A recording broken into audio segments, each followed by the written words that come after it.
Harry had inherited just one thing from his father, a long and silvery invisibility cloak. It was their only chance of sneaking out of the school to visit Hagrid without anyone knowing about it. They went to bed at the usual time, waited until Neville, Dean, and Seamus had stopped discussing the Chamber of Secrets and finally had fallen asleep, then got up, dressed again, and threw the cloak over themselves. The journey through the dark and deserted castle corridors wasn't enjoyable. Harry, who had wandered the castle at night several times before, had never seen it so crowded had never seen it so crowded after sunset.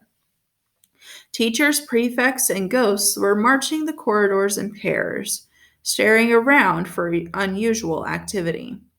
Their invisibility cloak didn't stop them making noise, and there was a particularly tense moment when Ron stubbed his toe only yards from a spot where Snape stood standing guard. Thankfully, Snape sneezed exactly the moment Ron swore. It was with relief that they reached the oak front doors and eased them open.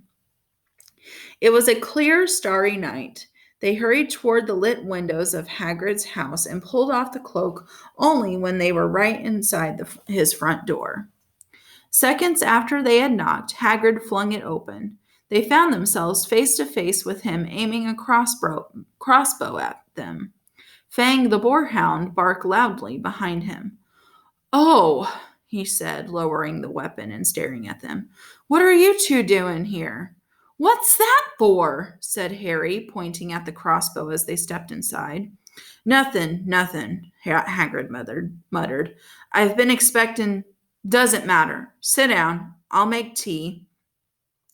He hardly seemed to know what he was doing. He nearly extinguished the fire, spilling water from the kettle on it, and then smashed the teapot with a nervous jerk of his massive hand. "Are you okay, Hagrid?" said Harry. "Did you hear about Hermione?" "Oh, I heard all right," said Hagrid, a slight break in his voice. He kept glancing nervously at the windows. He poured them large mugs of boiling water. He had forgotten to add tea bags and was just putting a slab of fruit cake on a plate when there was a loud knock on the door. Hagrid dropped the fruit cake. Harry and Ron exchanged panic-stricken looks and then threw the invisibility cloak back over themselves and retreated into a corner. Hagrid checked that they were hidden, seized his crossbow, and flung open his door once more. "Good evening, Hagrid." It was Dumbledore. He entered, looking deadly serious, and was followed by a second, very odd-looking man. The stranger had rumpled gray hair and an anxious expression, and was wearing a strange mixture of clothes: a pinstripe suit, a scarlet tie, a long black cloak, and pointed purple boots.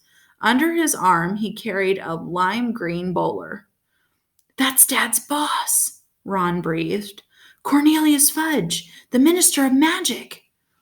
Harry elbowed Ron hard to make him shut up. Hagrid had gone pale and sweaty. He dropped into one of his chairs and looked from Dumbledore to Cornelius Fudge. "Bad business, Hagrid," said Fudge in rather clipped tones. "Very bad business. Had to come. 4 attacks on Muggleborns. Things have gone far enough. Ministry's got to act." "I never," said Hagrid, looking imploringly at Dumbledore. "You know I never, Professor Dumbledore, sir. I want it understood, Cornelius, that Hagrid has my full confidence," said Dumbledore, frowning at Fudge. "Look, Albus," said Fudge uncomfortably. "Hagrid's record's against him. Ministry's got to do something. The school governors have been in touch. Yet again, Cornelius, I tell you that taking Hagrid away will not help in the slightest," said Dumbledore. His blue eyes were full of fire Harry had never seen before. "Look at it from my point of view," said Fudge, fidgeting with his bowler. "I'm under a lot of pressure. Got to be seen doing something. If this turns out it wasn't Hagrid, he'll be back and no more said. But I've got to take him. I've got to. I wouldn't be doing my duty." "Take me?" said Hagrid, who was trembling. "Take me where?" "For a short stretch only," said Fudge, not meeting Hagrid's eyes. "Not a punishment, Hagrid, more a precaution. If someone else is caught, you'll be let out with a full apology." "Not Azkaban!" croaked Hagrid. Before Fudge could answer, there was another loud rap on the door. Dumbledore answered it. It was Harry's turn for an elbow in the ribs. He let out an audible gasp. Mr. Lucius Malfoy strode into Hagrid's hut, swathed in a long black traveling cloak, smiling in a cold and satisfied smile. Fang started to growl. "Already here, Fudge," he said approvingly. "Good, good." "What are you doing here?" said Hagrid furiously. "Get out of my house." "My dear man, please believe me. I have no pleasure at all in being inside your, do you call this a house?"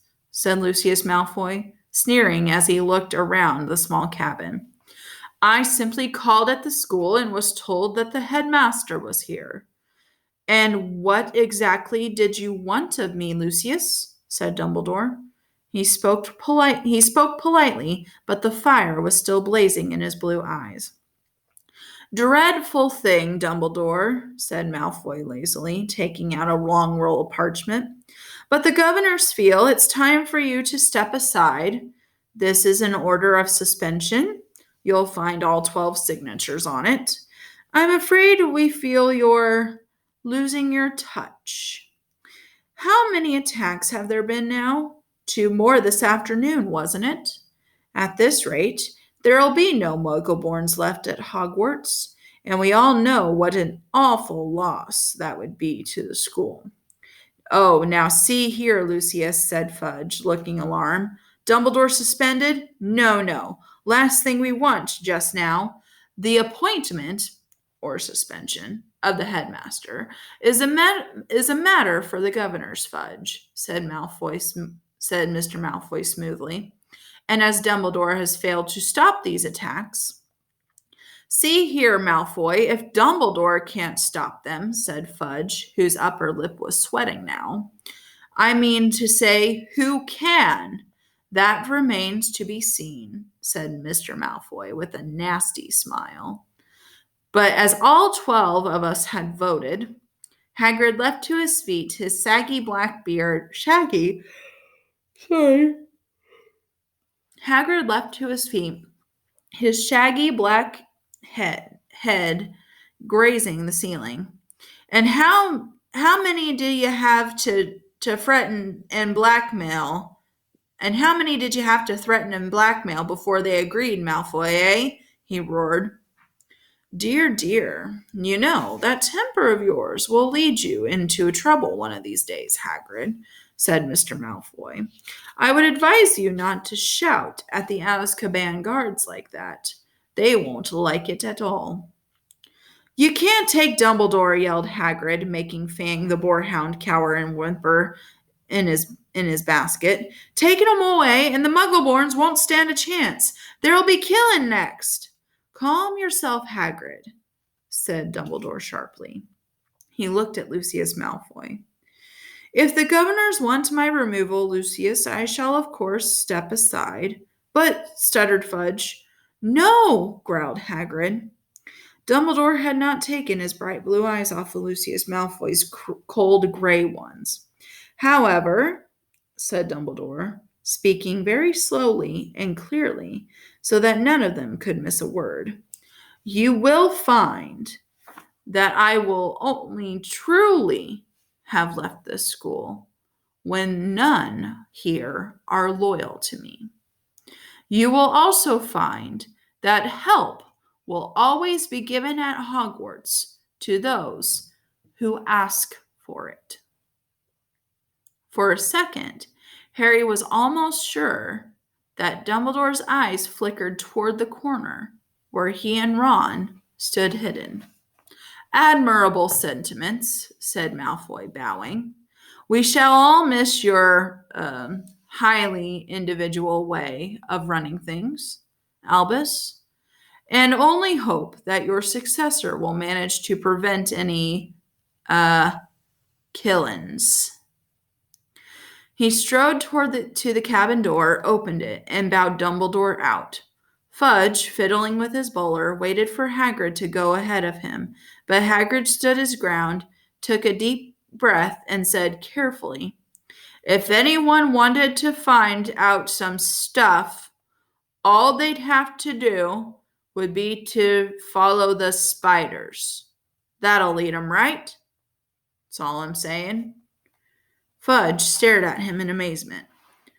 "All right, I'm coming," said Hagrid, pulling on his moleskin overcoat. But as he was about to follow Fudge through the door, he stopped again and said loudly, "And someone will need to feed Fang while I'm away." The door banged shut, and Ron pulled off the invisibility cloak. "We're in trouble now," he said hoarsely. "No Dumbledore? They might as well close the school tonight. There'll be another attack a day. There'll be an attack. Bleh. There'll be an attack a day with him gone." Fang started howling, scratching at the door.